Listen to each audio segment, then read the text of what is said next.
നമുക്ക് അലീനയുടെയും മനുഷ്യങ്ങളുടെയും നാളത്തെ നല്ലൊരു കഥയായിട്ടാലോ? വീഡിയോ ഇഷ്ടപ്പെടുവാണെങ്കിൽ ഒന്ന് ലൈക്ക് ചെയ്ത് ഹൈപ്പ് ചെയ്യാൻ മറക്കരുത്. അതോടൊപ്പം തന്നെ ആദ്യമായി കാണുന്നവരാണെങ്കിൽ സബ്സ്ക്രൈബ് ചെയ്യാനും മറക്കരുത് കേട്ടോ. അങ്ങനെ വൈജയന്തിക്ക് നല്ല ഇടിപെട്ട് പണി തന്നെയാണ് ബാലേന്ദ്രൻ കൊടുത്തത്.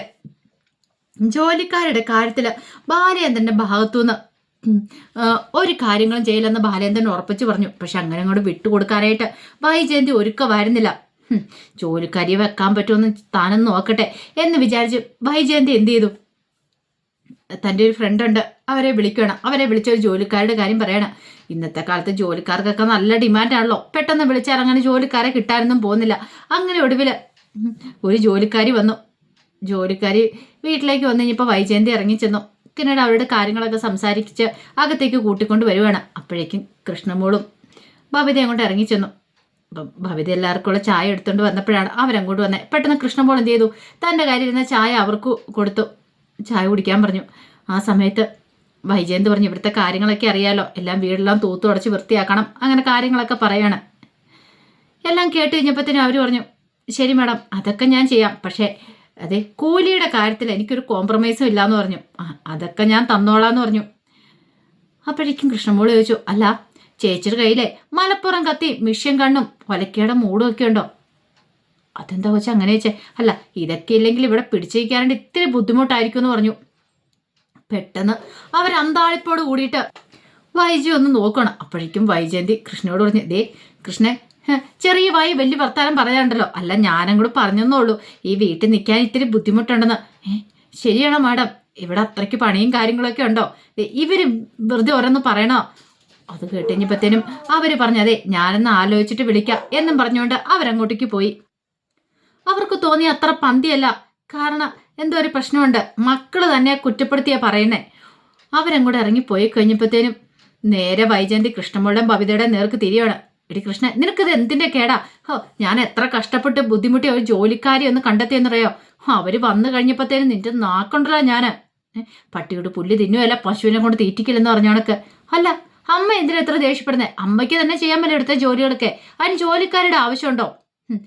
അത് കേട്ടതും വൈജയന്തി പറഞ്ഞു, അതെ, നീ ഒന്നും കൂടുതൽ എന്നെ പഠിപ്പിക്കാൻ വരണ്ട. അപ്പോഴേക്കും ബബിത പറഞ്ഞു, ഇവിടുത്തെ ജോലികളൊക്കെ ഞങ്ങളാ ചെയ്തുകൊണ്ടിരുന്നേ. ഓ, പിന്നെ എന്നു മുതലാടി നീയൊക്കെ ഇത് ചെയ്യാൻ തുടങ്ങിയത്? അപ്പോഴേക്കും കൃഷ്ണമോള് പറഞ്ഞു, അലീന ചേച്ചി ഉണ്ടായിരുന്ന സമയത്ത് ഞങ്ങൾ എല്ലാവരും കൂടെ ഒരുമിച്ച് ചെയ്യായിരുന്നു. അലീന ചേച്ചി പോയതിന് ശേഷം ഞാനും ബബിത ചേച്ചിയും കൂടെയാ. ഓ, അവളുടെയൊക്കെ ഒരു അലീന ചേച്ചി വന്നിരിക്കുന്നു. എന്നാടി ഈ അലീന ചേച്ചിക്ക് ഉണ്ടായത്? എടി, അവളൊന്നും ഇല്ലാതിരുന്ന സമയത്തെ ഇവിടുത്തെ കാര്യങ്ങളൊക്കെ നോക്കിക്കൊണ്ടിരുന്ന. പിന്നെ ജോലിക്കാരി ഉണ്ടായിരുന്നല്ലോ എന്ന് കൃഷ്ണ പറഞ്ഞു. പിന്നെ ജോലിക്കാരി, എടി ജോലിക്കാരി ഇവിടെ വെറുതെ വന്നിക്കോ? അവർക്ക് ശമ്പളം കൊടുക്കണ്ടേ? നന്നായിട്ട് അധ്വാനിച്ചിട്ട് തന്നെ ശമ്പളം കൊടുത്തോണ്ടിരുന്നേ. അപ്പോഴേക്കും ബബിത പറഞ്ഞു, അത് ഞങ്ങൾക്ക് മനസ്സിലായെന്ന് പറഞ്ഞു. എന്ത് മനസ്സിലായെന്ന്?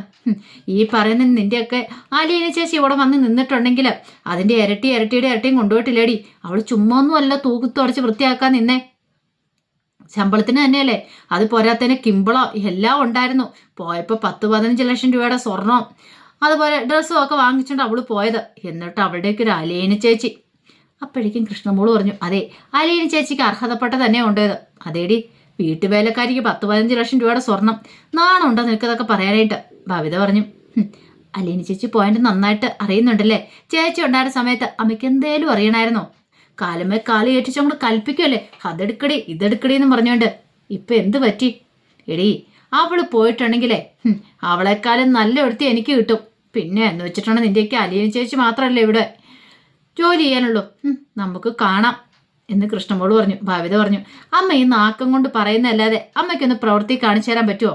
അലീന ചേച്ചി ചെയ്യുന്ന പോലെ ഒരു ദിവസമെങ്കിലും അമ്മയ്ക്ക് ഈ ജോലി ഒന്ന് ചെയ്ത് കാണിക്കാൻ പറ്റുമോ? എന്താടി നീ പറഞ്ഞേ എന്ന് ചോദിച്ചിട്ട് ബബിതയുടെ നേർക്ക് കൈയും കൂടി വന്നു. അപ്പോഴേക്കും ബബിത പറഞ്ഞു, വെറുതെ കടന്ന് വാശി പിടിക്കണ്ട. എന്താണെങ്കിലും അമ്മയ്ക്ക് തന്നെ ചെയ്യാൻ പറ്റുമെങ്കിൽ ചെയ്യ്. ഈ ജോലിക്കാരി വന്നിട്ട് ചെയ്യണമെന്നൊന്നും ഞങ്ങൾക്കൊരു നിർബന്ധമില്ല. പിന്നെ ഞങ്ങളുടെ കാര്യങ്ങളൊക്കെ ഞങ്ങൾ സ്വന്തമായിട്ട് നോക്കിക്കോളാം. ഞങ്ങൾക്ക് ജോലിക്കാരുടെ കാര്യമൊന്നുമില്ല, ആവശ്യമില്ല. ഞങ്ങൾ ജോലിക്കാരിയെ വേണമെന്ന് ആരോടും പറഞ്ഞിട്ടുമില്ല. അപ്പോഴേക്കും ബാലേന്ദ്രൻ അങ്ങോട്ട് വന്നു. ബാലേന്ദ്രൻ വന്നിട്ട് ചോദിച്ചു, എന്താ മക്കളെ, അമ്മയ്ക്ക് ജോലിക്കാരിയെ വേണമെന്ന്. ജോലിക്കാരിയെ കിട്ടാത്തതിന് ദേഷ്യം ഞങ്ങളോട്. ഒരു ജോലിക്കാരി വന്നിട്ടുണ്ടായിരുന്നു, അവരോട് കാര്യങ്ങളൊക്കെ പറഞ്ഞിട്ടുണ്ട്. അവർ വരുമോ വരില്ലയോ എന്ന് ആര് കണ്ടു? അപ്പോഴേക്കും ബാലേന്ദ്രൻ പറഞ്ഞു, അല്ല നിങ്ങൾക്ക് ജോലി ചെയ്യുന്നതിന് ബുദ്ധിമുട്ടുണ്ടോ? ഞങ്ങൾക്കൊരു ബുദ്ധിമുട്ടുമില്ല എന്ന് കൃഷ്ണമോള് പറഞ്ഞു. അപ്പോഴേക്കും വൈജയന്തി പറഞ്ഞു, ബുദ്ധിമുട്ടില്ല പോലും, നിനക്കൊക്കെ പഠിക്കണ്ടേ? അടുക്കള ജോലിയും ചെയ്തിട്ടിരുന്നാൽ മതിയോ? എന്നിട്ട് പിന്നെ അടുക്കളപ്പണി മാത്രമായിരിക്കും. പിന്നെ ജോലിയും കിടത്തില്ല, കൂലിയും കിടത്തില്ല, വല്ലയിടത്തും വല്ല അടുക്കള ജോലിക്ക് പോകേണ്ട വരും. അപ്പോഴേക്കും ബാലേന്ദ്രൻ പറഞ്ഞു, അതെ, എൻ്റെ മക്കൾക്ക് അതിൻ്റെ ഗതികേടൊന്നുമില്ല. അവരിത്രയും ദിവസമേ ഇവിടുത്തെ ജോലിയും ചെയ്ത് പഠിത്തം കാര്യങ്ങളൊക്കെ നല്ല മുറയ്ക്ക് നടക്കുന്നുണ്ടായിരുന്നു. നീ ഉണ്ടായിരുന്നേക്കാളും നല്ല അന്തസ്സായിട്ട് അവരോട് കഴിഞ്ഞിരുന്നേ. ഓ, അപ്പം ഞാനായിരിക്കും ഒരു അധികം പറ്റില്ലേ? സംശയം എന്താ? ഇപ്പൊ നിനക്കല്ലേ ജോലിക്കാരിയെ വേണം നിർബന്ധം. എൻ്റെ മക്കൾക്ക് ഒരു നിർബന്ധമില്ല. പിന്നെ ഇതിൻ്റെ പേരിൽ എൻ്റെ മക്കളോട് തട്ടിക്കറാൻ ഞാൻ സമ്മതിക്കില്ല എന്ന് പറഞ്ഞു. നിങ്ങൾ പോയിക്കോളാൻ പറഞ്ഞു.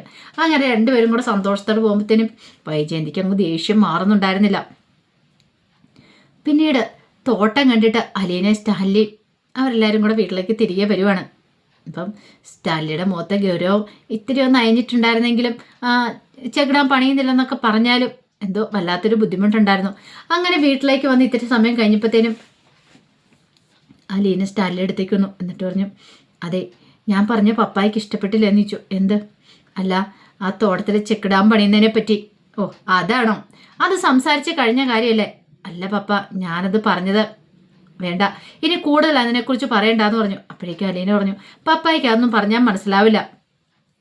ഒരു പക്ഷേങ്കിൽ ഞാനൊരു അനാഥാലയത്തിൽ ജീവിച്ചുകൊണ്ടായിരിക്കും അങ്ങനെ. പെട്ടെന്ന് തന്നെ സ്റ്റാലി പറഞ്ഞു, ഒന്ന് നിർത്തുന്നുണ്ടോ? എന്ത് പറഞ്ഞാലും ഏത് പറഞ്ഞാലും അപ്പൊ പറയും ഒരു ഓർഫനേജിന്റെ കാര്യം. നിനക്ക് ഇതല്ലാതെ വേറൊന്നും പറയാനില്ലേ? അത് പറഞ്ഞ് സ്റ്റാലി ദേഷ്യപ്പെട്ടു. അപ്പോഴേക്കും അത് കുടിച്ചാനും അങ്ങോട്ട് വന്നു. ഇത് കേട്ടപ്പോൾ അലീനയ്ക്ക് സങ്കടമായി. അലീന പറഞ്ഞു, പപ്പ ദേഷ്യപ്പെട്ടോ? എന്നാലും കുഴപ്പമില്ല, പക്ഷെ എനിക്ക് പറയാനുള്ളത് ഞാൻ പറയും. ഞാൻ അനുഭവിച്ച വേദന എനിക്കല്ലേ അറിയുള്ളൂ പപ്പ. ആരെങ്കിലും എന്തെങ്കിലും കൊണ്ടേ തരണമെന്ന് എത്രമാത്രം ആഗ്രഹിച്ചിട്ടുണ്ടെന്ന് അറിയാവോ? അത് പപ്പായ്ക്ക് പറഞ്ഞാൽ മനസ്സിലാവില്ല. ആരുടെയെങ്കിലും കനിവുള്ളതുകൊണ്ട് മാത്രമാണ് ഞങ്ങളെപ്പോലുള്ള കുറേ അനാഥക്കുട്ടികൾ അവിടെ അത്രയും കാലം ജീവിച്ചത്. പപ്പ ഇപ്പം പറഞ്ഞല്ലോ, പപ്പായ്ക്ക് പൈസ ഉള്ളതുകൊണ്ട് പപ്പയുടെ സുഖ സൗകര്യങ്ങൾ മാത്രമേ പപ്പ നോക്കിയിട്ടുള്ളൂ. ഒരിത്തിരി കുറഞ്ഞു പോയിട്ടുണ്ടെങ്കിലും കൂടിപ്പോയിട്ടുണ്ടെങ്കിൽ അതൊന്നും പപ്പായ്ക്ക് പ്രശ്നമുള്ള കാര്യമില്ല. പക്ഷെ എന്നെ സംബന്ധിച്ച് അങ്ങനെയല്ല. ഞങ്ങളവിടെ ജീവിച്ചുകൊണ്ടിരുന്നേ. അത് പപ്പായ്ക്ക് പറഞ്ഞാൽ മനസ്സിലാവില്ല. പപ്പായ ഇങ്ങനെ ആഡംബരത്തിൽ ജീവിച്ചു വന്നതാ. അത് കേട്ടപ്പോൾ സ്റ്റാലി പറഞ്ഞു, അതെ, എല്ലാവരും അങ്ങനെ ആഡംബരത്തിലൊന്നും അല്ല. അത് കുട്ടി പറഞ്ഞു, അങ്ങനെ പറയല്ലടാ സ്റ്റാലി, നിനക്കൊക്കെ ഞാൻ കുഞ്ഞിൽ എന്തെങ്കിലും ഒരു കാര്യത്തിന് കുറവ് വരുത്തിയിട്ടുണ്ടോ? അലീന പറഞ്ഞു, പപ്പായ്ക്ക് ഇത് മനസ്സിലാവണമെങ്കിൽ പപ്പ ഒരു ദിവസം ഇങ്ങനെ ഓർഫനേജിലൊക്കെ ഒന്ന് പോയി നോക്കണം. അവിടുത്തെ കുട്ടികളുടെ വിഷമങ്ങളും വേദനകളൊക്കെ മനസ്സിലാവണമെങ്കിൽ. ആരുമില്ലാത്തവർക്ക് അതിൻ്റെ ബുദ്ധിമുട്ട് അറിയത്തുള്ളൂ. എല്ലാവരും ഉള്ളവർക്കാതൊന്നും അറിയത്തില്ല. വയറ് നിറഞ്ഞിരിക്കുന്നവന് വിശപ്പൻ്റെ വരെ അറിയില്ല. അവന് വിശപ്പെന്താന്ന് വെച്ചാൽ അറിയത്തുമില്ല. ഇത്രയും പറഞ്ഞിട്ട് അലീന അങ്ങോട്ട് പോയി കഴിഞ്ഞപ്പം സ്റ്റാലിക്ക് ഭയങ്കര ബുദ്ധിമുട്ട്. അവത് കുട്ടിച്ചാൻ പറഞ്ഞു, എടാ, നീ അവളോട് വെറുതെ തർക്കത്തിന് പോവരുത് ലാലിച്ച. നിനക്ക് ജയിക്കാൻ പറ്റില്ല. അവൾ പറയുന്നത് 100% ശരിയാ. അല്ല പച്ച, അവൾക്കിത് എന്തിൻ്റെ കേടാ? അവൾക്ക് വേണ്ടതെല്ലാം ഞാനിവിടെ ഒരുക്കി കൊടുക്കുന്നില്ലേ? പിന്നെ എന്തിനാ അവൾ എന്നോട് തർക്കത്തിന് വരുന്നേ? അത് ശരിയാ ലാലിച്ച, പക്ഷെ അവളുടെ ഭാഗത്തുനിന്ന് നമ്മൾ നോക്കണമെന്ന് പറഞ്ഞു.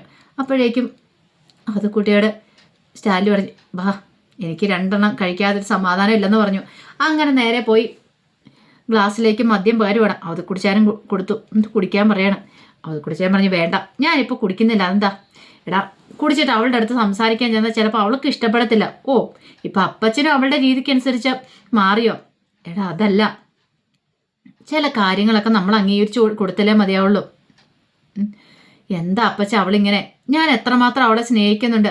അവൾക്ക് വേണമെന്നെല്ലാം കൊടുത്തിട്ട് അവൾ എന്നോട് ഇങ്ങനെയൊക്കെയാണല്ലോ പറയുന്നത്. എന്ത് പറഞ്ഞാലും തറുതല പറഞ്ഞുകൊണ്ടിരിക്കും. എടാ, അത് തറുതലയാണോ? അവൾ ഓരോ കാര്യമല്ലേ പറയണേ. അവൾ പറയുന്നതിലും കാര്യമുണ്ട്. അത് നീ എന്താ മനസ്സിലാക്കാത്തെ? അത് പിന്നെ അപ്പച്ചൻ അറിയാലോ. അവളിപ്പോൾ ഈ ഓർഫനേജിൻ്റെ കാര്യം പറയുന്നുണ്ട്. അവൾ പറയുന്ന ഓരോ വാക്കുകളും എൻ്റെ മനസ്സിൽ കൊള്ളുന്നുണ്ട്. എനിക്ക് മാത്രമല്ല, മറ്റു പലർക്കും കൊള്ളുന്നുമുണ്ട് പൊള്ളുന്നുമുണ്ടെന്ന് എനിക്കറിയാം. കാരണം അന്ന് ഈ പറയുന്ന വൈജയെ കല്യാണം കഴിക്കാൻ സമ്മതിക്കായിരുന്ന അത് കുടിച്ചാനൊക്കെയാണ് കല്യാണം കഴിക്കാൻ സമ്മതിക്കായിരുന്നത്. സ്റ്റാലി പറഞ്ഞ അതുകൊണ്ടാണ് അലീനയ്ക്ക് ഓർഫനേജിൽ പോകേണ്ട വന്നതും ഒരു അനാഥാലയത്തിൽ ഇത്രയും കാലം കഴിയേണ്ടി വന്നത്. അല്ലായിരുന്നെങ്കിൽ അലീന ഒരു രാജകുമാരിയെ പോലെ സ്റ്റാലിയുടെയും വൈജയന്തിയുടെ മകളായിട്ട് കഴിയേണ്ടതാണ്. അത് കുടിച്ചാനറിയാം. പെട്ടെന്ന് അത് കുടിച്ചാൻ പറഞ്ഞു, എടാ, എൻ്റെ തെറ്റും കൂടെയാ. ഞാൻ അങ്ങനെ ഒരു തീരുമാനം എടുക്കാൻ പാടില്ലായിരുന്നു. നിനക്കറിയാലോ. ഇത് കേട്ടതും സ്റ്റാലി പറഞ്ഞു, അതെ, അത് ശരി തന്നെയാ. എന്നിട്ടിപ്പോൾ കുറ്റപ്പെടുത്തലുള്ള എനിക്ക് മാത്രം. ഞാനാണല്ലോ തെറ്റുകാരന്. അപ്പോഴേക്കും അത് കുടിക്കാൻ പറഞ്ഞാൽ തെറ്റുകാരനല്ല. അവൾ വളർന്ന സാഹചര്യമൊക്കെ പെട്ടെന്ന് മറന്നു പോകാൻ പറഞ്ഞാൽ വല്ല മറക്കാൻ പറഞ്ഞാൽ അവൾക്ക് മറക്കാൻ പറ്റുമോ? അവൾ ഇത്രയും കാലം അങ്ങനെയല്ലേ വളർന്നത്. അവളുടെ സ്വഭാവം നിനക്കറിയാലോ. എല്ലാവരുടെ സഹാനുഭൂതിയും ദയ ഒക്കെ അവൾക്കുണ്ട്. അവൾ അങ്ങനെ ഒരു സാഹചര്യത്തിൽ വളർന്നു വന്നുകൊണ്ടായിരിക്കാം അതൊരു നല്ല കാര്യമായിട്ടാണ് എനിക്ക് തോന്നുന്നത്. പിന്നെ അവൾ പറയുന്നത് നമുക്ക് തെറ്റ് പറയാനും പറ്റില്ലടാ ലാലിച്ച. നീ അവളോട് ഇത്തിരി മയത്തിലൊക്കെ വേണം സംസാരിക്കാനായിട്ട്. അവളുടെ മനസ്സ് വേദനിപ്പിക്കരുത്. പാവം അല്ലേടാന്നൊക്കെ പറഞ്ഞ് സ്റ്റാൻലിയെ ഒന്ന് മയപ്പെടുത്താൻ ശ്രമിക്കുന്നുണ്ട്. സ്റ്റാൻലിക്ക് അറിയാം അലീന പാവമാണ്. പക്ഷെ സ്റ്റാൻലി എന്ത് പറഞ്ഞാലും പണ്ടത്തെ പോലെ അല്ല. ഇവിടെയുള്ള ജോലിക്കാരനുസരിക്കുന്ന പോലെ അലീന അപ്പം തന്നെ അതിന് മറുപടി കൊടുക്കുകയും ചെയ്യും. അത് ഇരുത്തിയുള്ള മറുപടി ആയിരിക്കും. സ്റ്റാൻലിക്ക് പിന്നെ എതിരൊന്നും പറയാൻ പറ്റാത്ത രീതിയിലുള്ള മറുപടി ആയിരിക്കും. അപ്പം അതിൻ്റെ കഥകളൊക്കെയാണ് നമ്മൾ കാണുന്നത്. ആ കഥകൾക്കായി നമുക്ക് എല്ലാവർക്കും കാത്തിരിക്കാം കേട്ടോ. ഒരിക്കൽ കൂടി എല്ലാവർക്കും ശുഭരാത്രി നേർന്നോട്ട് നിർത്തുന്നു. നന്ദി.